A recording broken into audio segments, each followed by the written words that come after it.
কি মামু মন খারাপ কে? হ্যাঁ, মন খারাপ থাকবো না। এতটা বছর একটা দল করলাম, একটা দলের প্রতি এত ভালোবাসা, যৌবনের প্রথম প্রেম, প্রথম নিষিদ্ধ করে দিল ছাত্রলীগ। কই যাক, ছাত্রলীগ নিষিদ্ধ করছে তো কী হয়েছে? কিছুদিন পর তো বিয়া শাদি করবো, আজাম যুবলীগ, তখন তার সমস্যা নাই। আয় হ্যাঁ, কিছুদিন যাইতে না যাইতে এখন পোলাপানি কি শুরু করছে। হাসনাদের ওই দিনকে কি জানি করছে না না করছে, কিন্তু একটু ব্যথা হয়েছে। আয় এরপরে দেখছি পুরো বাংলাদেশ গরম হয়ে গেছে।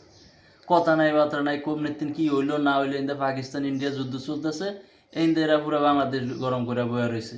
শাহবাগ টাহবাগ যমুনা গরম করে এমন আবার দিছে আমলিকে নিষিদ্ধ করে। যা একটা দল করতাম, কই কোনো একটা সময় তো আইলে একটু কইরা কইরা খাইতে পারবো। আমগো তো এগুলা ছাড়া কোনো উপায় নেই। আমরা নেতা অফিসের হাঁটমু, আমার ভাই তোমার ভাই ফ্রি অভিভাবক কমু, 2-4 টাকা পামু, এটি দিয়ে তো আমার জীবন চলবে, এছাড়া তো কোনো কিছু নাই। আমরা তো কোনো কর্ম কইরা খাইতে পারি না, আমগো তো কোনো বাপদাদার সম্পত্তিও নাই যে কিছু একটা করে খাও। আমগো কাজ একটা চামচামি করা, মানুষের পিছে পিছে ঘুরমু, 2-4 টাকা খামু, এই ফিটাফিটি মারামারি, জিয়ানে ফিটাফিটি থাকবো, মারামারি থাকবো, যাইলে 2-4 টাকা দিব এই।